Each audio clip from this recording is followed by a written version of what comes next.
Hello and welcome class. So in today class we are going to start the first chapter of physics or seventh chapter of your NCERT book named Motion. If we divide NCERT book into three subjects, which are those three subjects physics, chemistry, maths, then motion is your first chapter of your physics. Okay, so we will begin by studying physics with the chapter motion. Let's take an introduction of this chapter. What we are going to learn in this chapter. In everyday life, we see some object at rest and other in motion. We see some object at rest. Rest means in stop position. That object is not moving, and other in motion. Motion means movement or moving. In our daily life, we see some object which are stopped. For example, your television. The television is not moving anywhere. It is in its place from many years. So our television is at rest.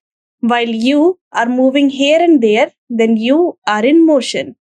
Some example of motions are birds flying, fish swimming, blood flowing through your veins and arteries, and car moves. These are some example of object in motion.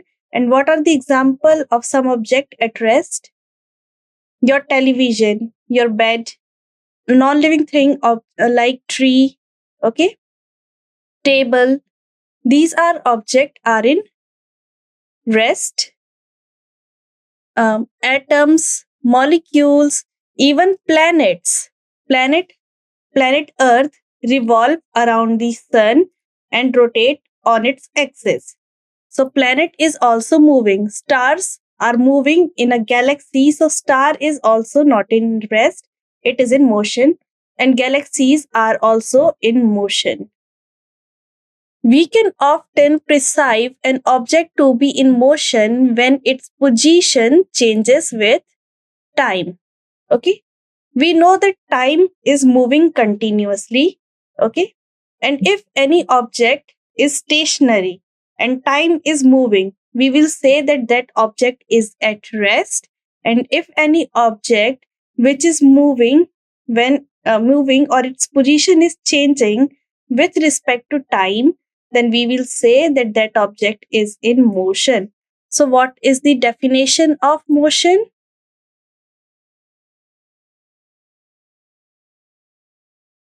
Change in position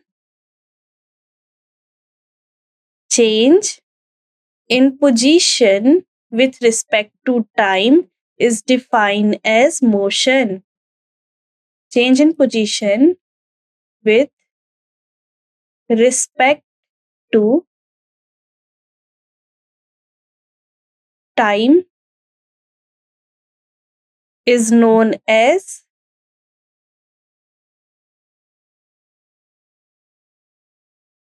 motion. And what will be the definition of rest? If an object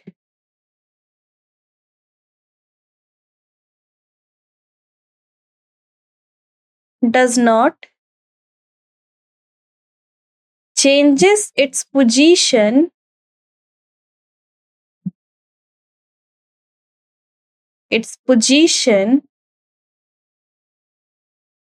with respect to time, then that object is said to be in rest. Then that object is said to be in rest. Okay. When an object changes its position with respect to time, then we will say that that object is in motion. And when an object does not change its position with respect to time, then that object is said to be in rest position. It is clear, class, the definition of motion and the definition of rest.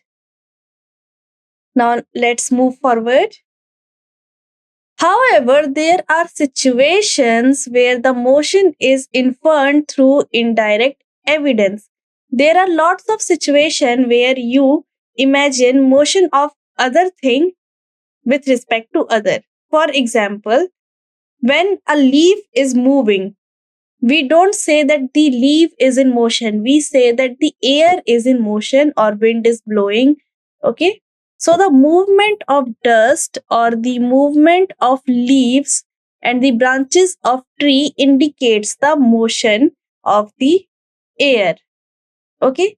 So we don't see the air, but by the movement of other object, we are perceiving or interfering, inferred that air is moving. So we are indicating other thing motion by another phenomena. Is it clear, class? Because leaf and dust particle cannot move by itself. If air is blown, that's why the movement of dust or movement of leaf happened. So we infer that the motion of air by observing the motion of dust particle or the motion of leaves. Now, one question arises that what caused the phenomena of sunrise, sunset, and changing of season? What caused the phenomena of sunrise, sunset, and changing of season? Is it due to the motion of the earth? What will be the answer according to you? So, as we know that how in earth, when we are standing on earth, we see that the sun is changing its position from east to west. When sun is at east, we say the sun is rising, and when sun went to west, we say sunset. And when weather changes also happen on earth, but it is due to the motion of sun or motion of cloud. The correct answer is it is due to the motion of earth. This is our sun. Okay, sun.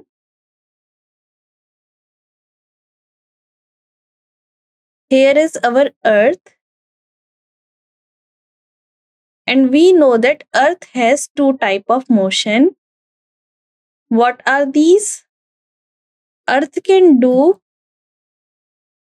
rotation on its axis and earth can do revolution or revolve around the sun. This is the axis of earth. Okay, so we know that this is the axis of earth and this is the parallel line from the sun. We know that this part is facing towards sun, so it has day, and this part is not facing towards sun, so here is the night. And how day and night happen?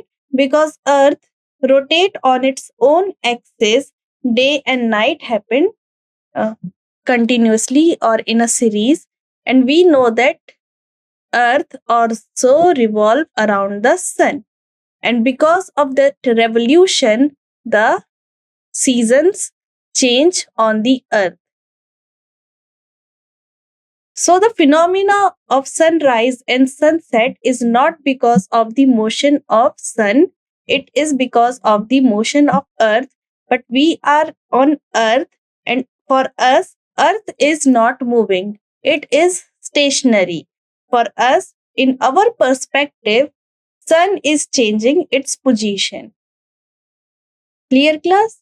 So, motion and rest depends on person to person. Okay.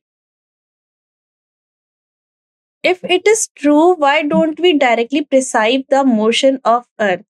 If it is true that day and night, sunrise and sunset, and change of season is because or is due to the earth motion, Then why can't we directly prescribe the motion of the earth? The correct answer is because the motion or the rest condition depend from perspective to perspective or from one person to another person. And in physics language, the perspective of one person is called as frame. So motion and rest condition is frame dependent. Motion and rest condition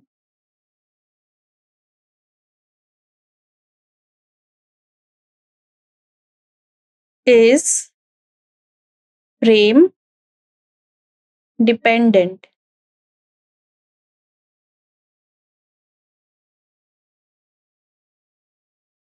Clear, class? For us, let's assume a situation. This is Earth. Okay, Earth. And this one is Moon. And you went on the Moon. You are on the surface of the Moon. And your friend is on the surface of the Earth. Okay. According to your friend, Moon is rotating. Moon is rotating. Earth is in rest. Okay, Earth is not doing motion. But according to you, you are standing on the surface of Earth, and when you are seeing the Earth, according to you, Moon is in rest. Earth is rotating.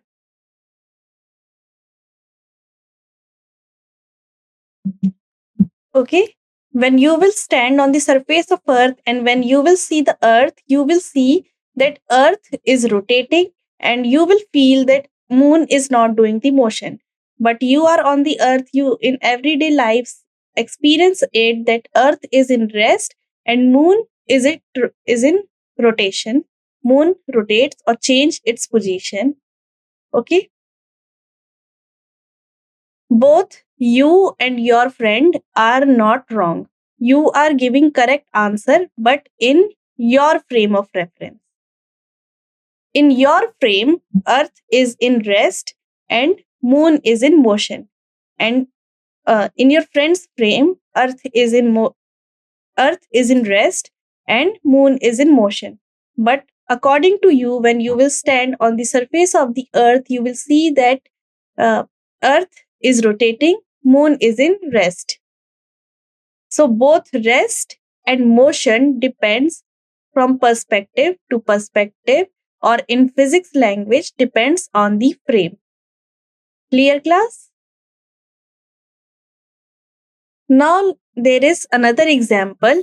Suppose you are sitting on a bus and you are seeing a tree on the roadside and bus is moving forward. Then what will you feel? You will feel that the tree is moving backwards. Okay? Imagine situation like this. You are on a moving bus, you are in a moving bus. Okay? For you, the roadside tree is moving backward. But in reality, the tree is in rest position and the bus is moving in forward direction. Clear? Okay. So this is the condition.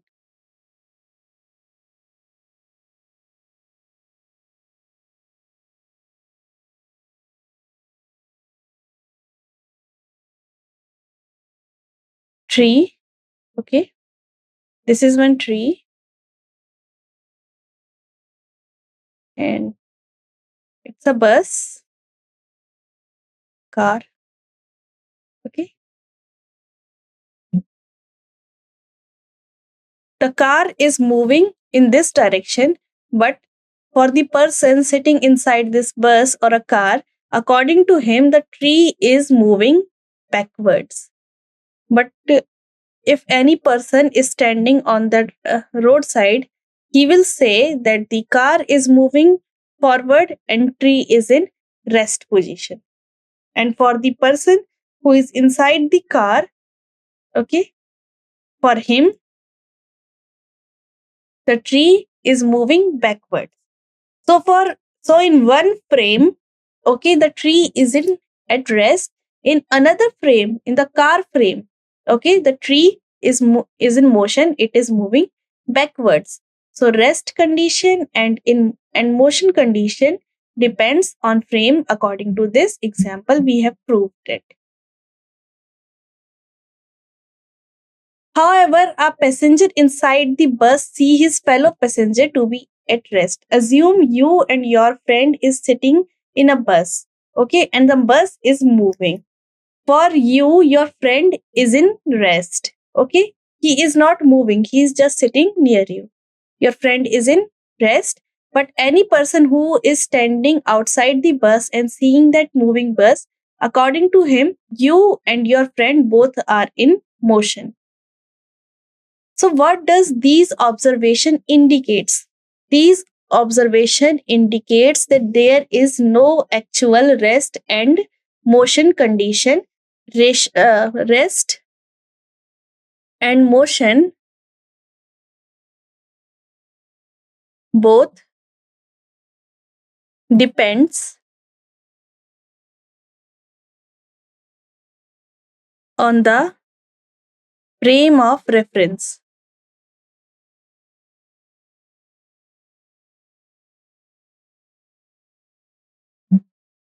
It depends on frame of reference. Clear, class? Is it clear to us? Now let's move forward. Motion are complex. Now we are talking about motion. Motion are complex. Motion can be in straight line, in zigzag direction, in circular motion, okay?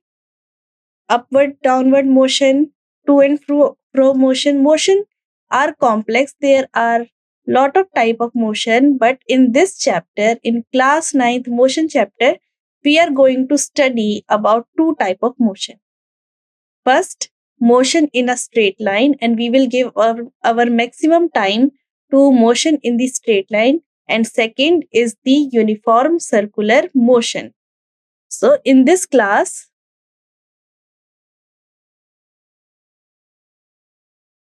we will study motion of two types. First, straight line.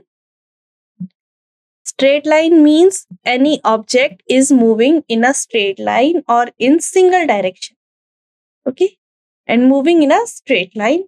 So we will study the motion of that person, okay, what are the relative equations, okay. And next is uniform circular motion. Any object or any person is running on a circular track, okay. You have a thread on your hand and a stone is attached to it, and you are moving that thread in okay, you are moving that thread in circular motion. So we will study related terminologies in uniform circular motion and motion in a straight line. We will give our maximum time to motion in a straight line, and we will also cover in the end uniform circular motion. Okay. Motion are complex. Some may rotate, other may vibrate. There are many situations involving combination of rotation as well as vibration. In this chapter, we shall first learn to describe the motion of object along a straight line. We will first learn to describe the motion of objects along a straight line. We shall also learn to express such motion through simple equations and graphs. Okay, we will learn motion in a straight line through some equations and some graphs. And later we will describe circular motion. And which type of circular motion? Uniform circular motion.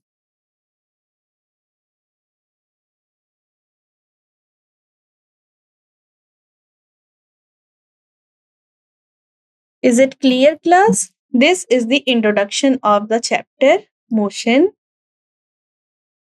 Okay, now let's discuss one activity.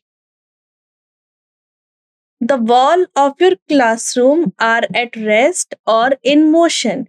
According to you, in the room which you are sitting right now, according to you, the wall of the room is in motion or is at rest state. What will be your answer? And your answer will be, ma'am, it is at rest. The wall is not changing its position with respect to time, so the wall will be at rest. But if I say your room is attached to earth, okay, and this is the wall of your room, and we know that earth is rotating and revolving continuously. So now from this perspective, is your classroom walls or your room wall is at rest or is it motion? Is in motion. And now according to perspective number 2, okay, that earth is also rotating and revolving, you will say, ma'am, the walls is at motion. So what is the correct answer? So as I said, that answer or the rest or motion condition depends on frame. So you have to add one more line, that according to my frame, okay, your frame, the walls are at rest. At your frame, walls are at rest. In earth's frame, okay, in earth frame, because earth is rotating and revolving, the classroom walls are in motion. Is it clear, class? Is it clear to us? Now let's move on to another activity. Activity number 7.2. And what this activity asks, have you ever experienced that train in which you are sitting appear to move while it is at rest? Suppose you are in a train, okay, and the train stops at any railway station. When you will see another train which is moving backward, you will get a feeling that other train which is moving backward is actually at rest and your train is moving forward. Have you ever experienced it? And why it is happening? It is happening because your brain is assuming that the other train is at rest and your train is moving forward. But according to any person on the railway station, he can clearly see that your train is at rest and other train is moving in backward direction. So both conditions are frame dependent. Is it clear, class? So activity number 7.1 and activity number 7.2 is clear to us. Now think and act. You can think about it. When sometimes are endangered, we sometimes are endangered by the motion of object around us, especially if that motion is erratic and uncontrolled, as observed in flood, a hurricane, or a tsunami. Okay. So those people who live on the bank of a river or in coastal area, they continuously meet with some flood, hurricane, tsunami, which are uncontrolled motion. Okay. These are uncontrolled motion. On the other hand, control motion can be service to human beings, such as in generation of hydroelectricity. If you can control the motion, like controlling the motion of a river is flowing, the river is doing motion. What human does? Human create a dam. Okay, and from dam we have made large hole through which water flows. So we have controlled the flow of water in a river, and when this water flow, we put a generator in the riverbed, and this water flow give motion to some turbine, and due to the motion of turbine, electricity is generated, and that electricity is known as hydroelectricity, and from the power from that electricity is called as hydroelectric power. So controlled motion, we have controlled the motion of river, and that motion, controlled motion, is helping us in generating the hydroelectricity. An uncontrolled motion like flood, hurricane, tsunami is endangered to us. So, do you feel the necessity to study the erratic motion or uncontrolled motion and try to learn to control them? Uh, what will be your answer according to it? So, you should try to learn the motion of these uncontrollable objects because it can save many lives. And if you are able to control these object has very high energy, and that energy we can use to convert it into electric or some another form of energy, and it can serve the humankind or the mankind. Okay. So answer is yes, we do feel the necessity to study the erratic motion of these objects, and we should also try to learn to control them to serve humankind. So in today's class we have started the chapter motion, and till now we have completed the introduction of this chapter. In next class we will start the topic describing motion. I hope this class is clear to you. Now we will meet in next class. Thank you.